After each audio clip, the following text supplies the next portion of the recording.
हमारी एकता और अखंडता ही हमारे देश की पहचान है।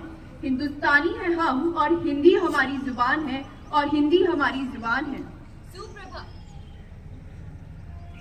प्रधानाचार्य महोदया, उप प्रधानाचार्य महोदया, सम्मानित शिक्षकगण एवं मेरे प्रिय मित्रों, आज मैं आरोही और मैं प्रीति 10वीं ह की छात्राएं आपके समक्ष मंच पर उपस्थित हैं।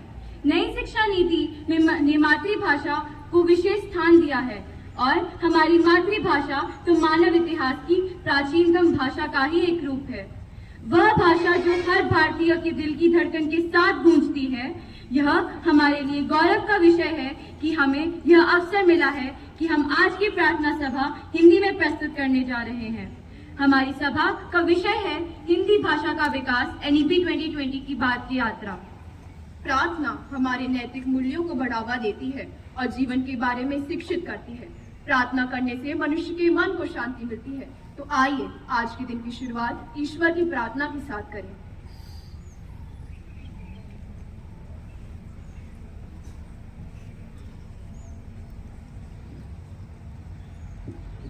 विद्यालय प्रार्थना के लिए तैयार हो।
संकल्प का अर्थ है अटल रहना, अपने कथन पर, अपने सिद्धांतों पर, न्याय पर और अच्छाई के साथ दृढ़ता पूर्वक खड़े रहना।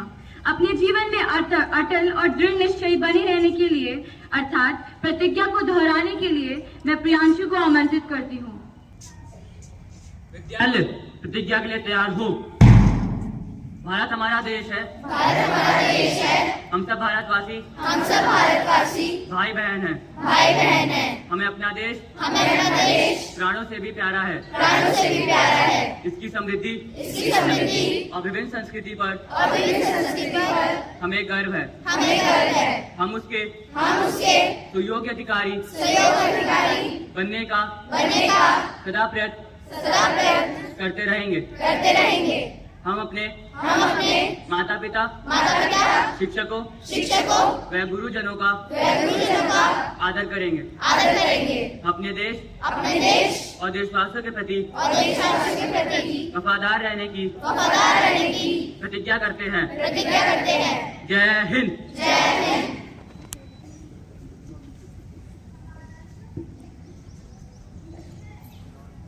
विद्यालय सावधान, विश्राम, सावधान।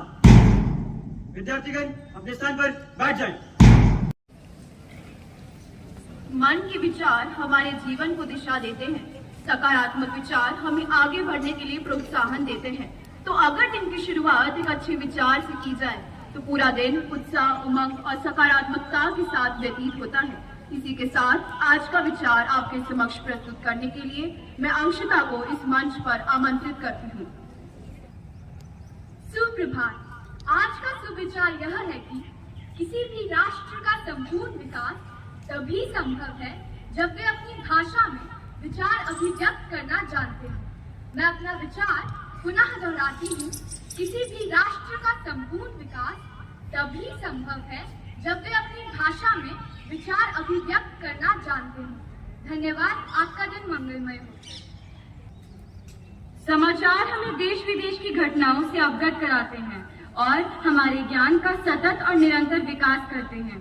अतः आज के समाचार के लिए मैं हुनर और हर्ष को मंच पर आने का निवेदन देती हूँ। सुप्रभात। आज की अंतर्राष्ट्रीय खबरें। अजरबैजान ने बोला आर्मेनिया को हथियार देना बंद करे भारत। कहा वो हमारी सीमा पर सैनिक तैनात कर रहा। खतरा बढ़ा तो चुप नहीं रहेंगे। बांग्लादेश में इंडिया आउट कैंपेन पे विपक्षी पार्टी लोगों के जोड़ने में नाकाम रही। मालदीव की तरह भारतीय विरोधी भावनाएं भटकाने की साजिश थी। अब बारी है राष्ट्रीय समाचार की। भारत के नौसेना के लिए DRDO द्वारा स्थापित सोनार प्रणालियों के लिए एक प्रमुख परीक्षण केंद्र स्पेस तत्कालीन में उद्घाटन किया गया। भारत की सेना ने सिक्किम में एंटी गाइडेड मिसाइल अभ्यास आयोजित किया।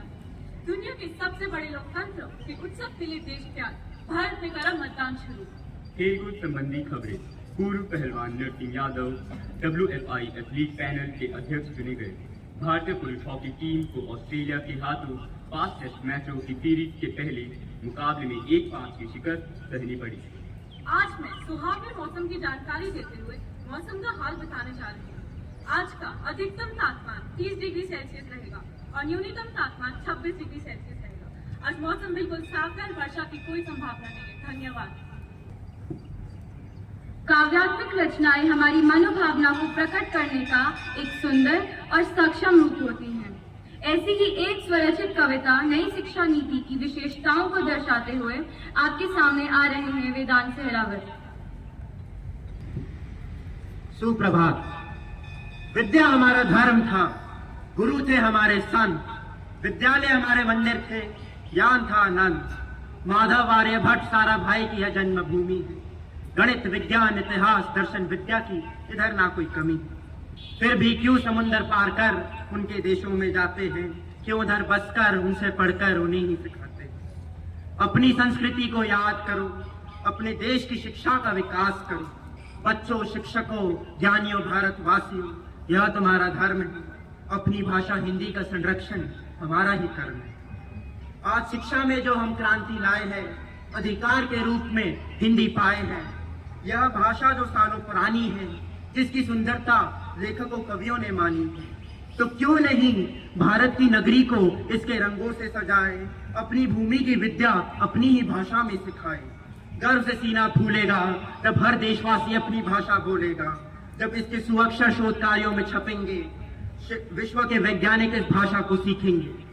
कितना गर्व होगा हम सबको अपनी मातृभाषा पे जब पूरा विश्व बोलेगा हमारी हिंदी भाषा में।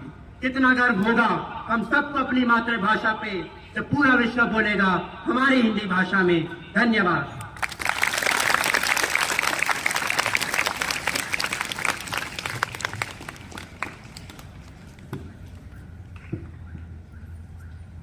अपनी भाषा बोलते आती जिसको लाज, बन सकता वह देश कब दुनिया का सरताज, दुनिया का सरताज।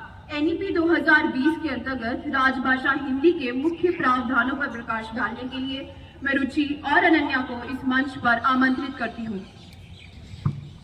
विविधताओं से इस देश में लगी भाषाओं की फुलवारी है। इनमें हमको सबसे प्यारी हिंदी राजभाषा हमारी है। इनमें हमको सबसे प्यारी हिंदी राजभाषा हमारी है। इन्हीं चंद पंक्तियों के साथ सुप्रभात। कहा जाता है कि छोटे छोटे परिवर्तन ही बड़े बदलाव की नींव रखते हैं और शिक्षा सबसे शक्तिशाली हथियार है जिसका उपयोग कर कोई राष्ट्र अपना विकास करता है। वर्षों की तपस्या और मांग अनुरूप वर्ष 2020 में जारी शिक्षा नीति ने माननीय प्रधानमंत्री श्री नरेंद्र मोदी जी और तत्कालीन शिक्षा मंत्री द्वारा प्राथमिक शिक्षा में मातृभाषा की अनिवार्यता को अपनाकर भारत भर में निज भाषा में शिक्षा के महत्व को प्रतिपादित किया है। नई शिक्षा नीति में हिंदी के प्रभुत्व को स्थापित करते हुए हिंदी के साथ साथ भारतीय भाषाओं का भी महत्व बने और अंग्रेजी का प्रभुत्व समाप्त हो, यही मूल उद्देश्य है। नई शिक्षा नीति 2020 में भाषा के संबंध में उत्पन्न उन सभी सवालों को समझा व नई शिक्षा नीति का हिस्सा बनाया गया है, जिस पर अमूमन पूरे देश में प्रत्येक हिंदी दिवस पर चर्चा होती आ रही है। नई शिक्षा नीति में भारत सरकार ने यह प्रावधान किया है कि कम से कम ग्रेड 5 से आर्ट जहाँ तक संभव हो शिक्षा का माध्यम मातृभाषा होगी। विज्ञान सहित सभी विषयों में उच्चतम गुणवत्ता वाली पाठ्य पुस्तकों को मातृभाषा में उपलब्ध कराया जाएगा।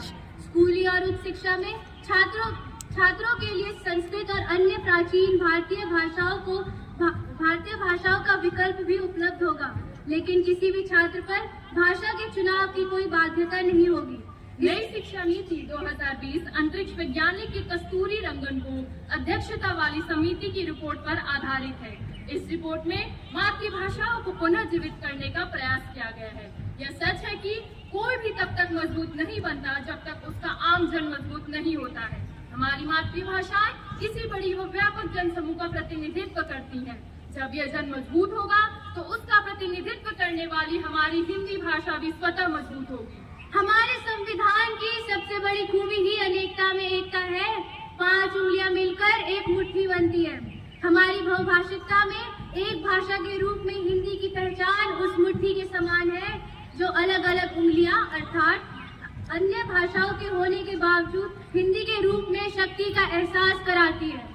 निज भाषा उन्नति अहे, निज भाषा उन्नति अहे, सब उन्नति को मूल। बिन निज भाषा ज्ञान के, बिन निज भाषा ज्ञान के, मिटे नहीं के शूल। अंत में मैं आपसे यह कहना चाहूंगी, हिंदी हमारी मातृभाषा है। हिंदी हमारी मातृभाषा है, मात्र एक भाषा नहीं, मात्र एक भाषा नहीं। जय हिंद, जय हिंदी, जय भारत।